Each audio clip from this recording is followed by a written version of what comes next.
wish I knew how and why my soul guided me to the choice I made. It was a very personal choice and it affected me and my relationships. I promised myself that my love, the physical act, would be saved as my gift to my true love. How many times I have thought that I made a mistake.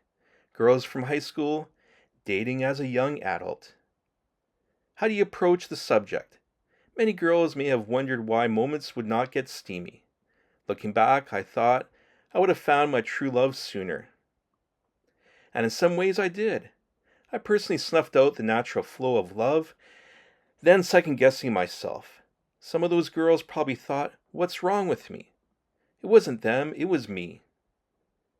So I dug a huge hole and I couldn't get out. When I met my wife, I was freaking out about how I was going to let her know. Would she laugh at me? Would she leave me? I certainly didn't expect my partner to wait.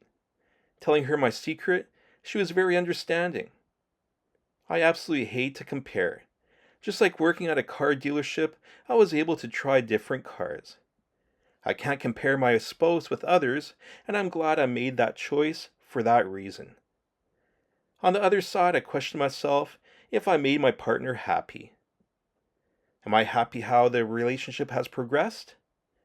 We still hold hands, hug, kiss, and declare to each other our love. I reflect on my promise and gift. Was it wrong?